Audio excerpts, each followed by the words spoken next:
Aloha, I'm Stephanie Henderson, a mental health advocate and owner of Life Matters Plus One LLC.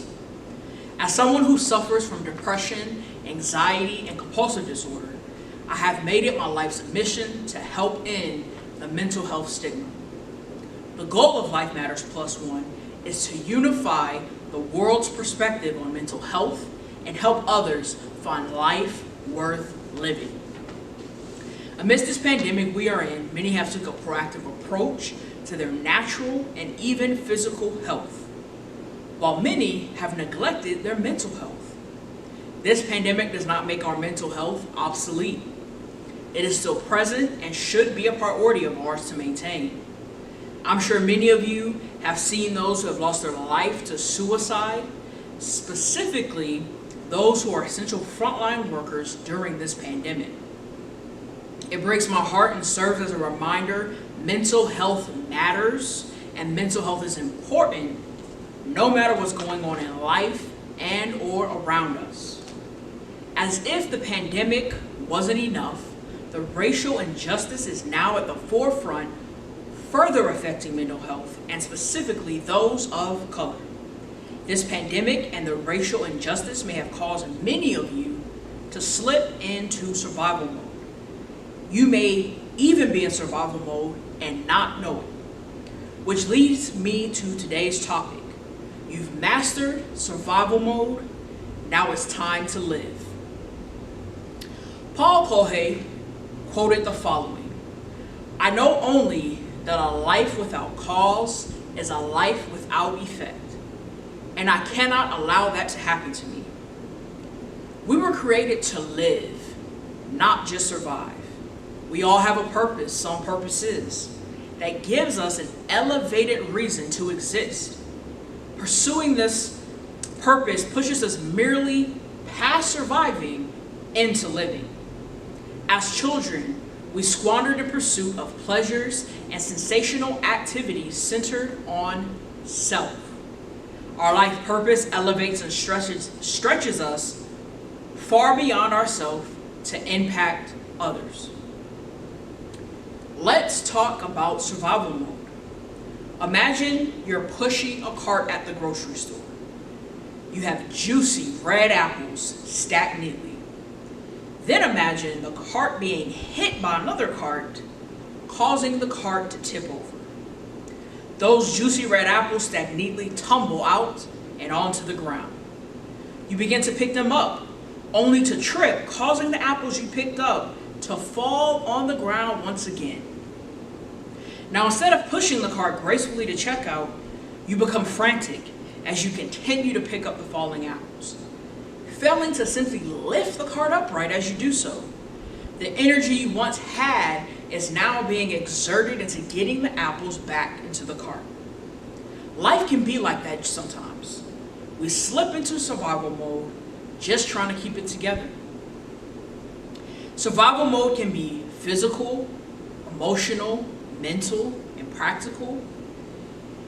It is doing just enough to keep life going and in order to stay afloat. You have let many other important areas of life slip by the wayside just to have the energy to stay above water. Survival mode can be dangerous in many ways, and while it's unavoidable at times, we must attempt to get out as quick as we can. At the onset of survival mode, ask yourself, when did this feeling start? Was it rapid? Was it gradual? What could have triggered survival mode? Is this just a season that is likely to pass? Sometimes all it takes is asking yourself a few honest questions and answering them honestly. It's also important to look at recent activities in your life that may have been stressful. Let's look a little deeper at survival mode. Think about a tree's root system. If a tree is planted in bad soil, then the fruit will be no good. You can pick all the rotten fruit off the tree, but it still won't produce good fruit. Why? Because the soil's bad. To bear good fruit, the roots need good soil. When we deal only with symptoms of our problems, we are just picking bad fruit from the tree. We're not dealing with the bottom line. A tree without good soil will never thrive. What this means particularly is find ways to cope in the now as you work to meet deeper needs that are keeping you in survival mode. You must decide to stop wasting time putting apples back in a tip cart and find strength to turn the cart upright. Let's take a closer look at plants. If we think back to creation, the first life on earth was plants. Plants solve the void problem. There are 3 types of vegetation that grows out of the ground. The first being grass. Grass represents community. Healthy lawns have an enormous amount of blades. Underneath a healthy lawn are roots that are tightly intertwined so much that you can barely pluck a single blade from the root. God created us to be close to one another. It is when we are broken, we create barriers between us and others. However, we were created to be in community. The second vegetation that grows are herb-yielding seeds. These are plants and flowers that pollinate and spread seed. This represents productivity. What were you called to do in the earth? When we are healthy and mentally well, we are in community and producing and leaving our mark. The third type of vegetation is the tree. The fruit the tree bears is a seed in itself. The tree represents legacy. Trees grow slow. This is the seed you drop that will continue generation to generation. God gave us a perfect picture at creation: community, productivity, and generational. So when we find ourselves slipping into survival mode, remember, God created us to be in community, to be productive, and generational. If we look at survival mode from an emotional and mental aspect, it usually is caused by pretending we were never hurt. Therefore, we never heal. How many of us have tried forgetting life circumstances, whether it be something from our childhood or adulthood that happened? In that moment, unknowingly, we slip into survival mode. It is easier to do that than feel and deal with life's circumstances. So we patch our wounds and we keep moving with gaping wounds. And when it begins to unravel, we just stick another bandage over the wound. To get out of survival mode, we have to stop patching our wounds and start healing our wounds, which leads to healing psychological wounds. Life comes with hardships: heartbreak, illness, injury, death, and abandonment, to name a few. When we are deeply hurt, those who try to bring us comfort can even sometimes feel insulting or false.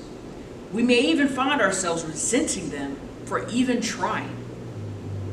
In life, when we are knocked down, we are often told, get back up, don't stay down. However, when you're viciously knocked down by life, don't get right back up. Like tripping and falling, you have the impulse to rise and start moving again. Ignoring a serious injury will make it worse. Pain, as much as we may want to suppress it, demands attention. It needs to be acknowledged and embraced before you can move on. The most common mistake that those suffering hardship make is skipping the grieving process. Whether it's not grieving the loss of a loved one, whether it be because of death or separation, or losing a job, just to name some of life's hardships. We can attempt to dodge the heartache, but it eventually finds us. It is one of life's cruel certainties. To support our healing process, we must honor the pain. The more we avoid the pain, the more the pain increases. Emotional wounds go beyond just being sad. We feel it in the depths of our being. Don't run from your pain. Honor it. Put aside time to reflect, unplug, and give yourself permission to grieve.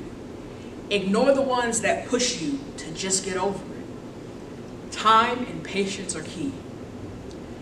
Surround yourself with people who understand that. To further support our healing process, we must reach out. Being alone is a part of healing. but long periods of loneliness are unhealthy. Deep pain always brings out personal demons. We blame ourselves, embrace victimhood, and become bitter. These choices breed entrapment, not freedom. Reach out to family and friends, find support groups or programs. Seek comfort in prayer, whatever brings you a peace of mind. In our healing process, we must take a break. Engage in healthy compartmentalization and take a break from the pain. Everyone finds relief in different ways. Some in writing, reading, music, or going to the movies. Others in dancing, hiking, or swimming. Choose something that allows you to escape and step into another reality, if only for a few moments. Your pain will be waiting when you return, but you'll be fortified, rested, and better prepared and ready to face it. Ultimately, in our healing process, we have to identify what we can learn from the pain. The road to wisdom is paved with suffering. As we reflect and ponder without self-blame, we become more open to greater understanding and compassion for ourselves and for others. An attitude of learning will help you unearth value and experience, even discover a new freedom. Recovery from an emotional trauma or heartbreak, it makes us stronger, wiser, and resilient. Lastly, in our healing process, we have to move on.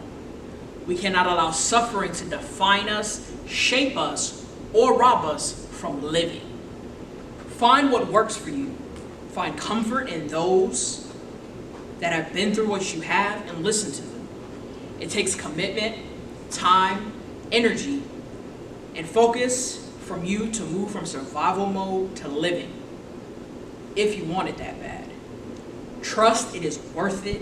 It is worth everything. All your energy, all your money, all your time. Know that and act like it. Don't be wishy-washy about your healing. I pray that this encouraged you and assists in putting you on track to living despite this pandemic and the social injustice surrounding us. If you'd like to reach out to me personally, I can be contacted at lifemattersplusone@gmail.com and or Instagram via direct message at lifemattersplusone. Also, here on this YouTube channel, I try to post at least once or twice a week on content centered around mental health, and you can access that directly on my website at www.lifemattersplusone.com. Mahalo for tuning in. God bless.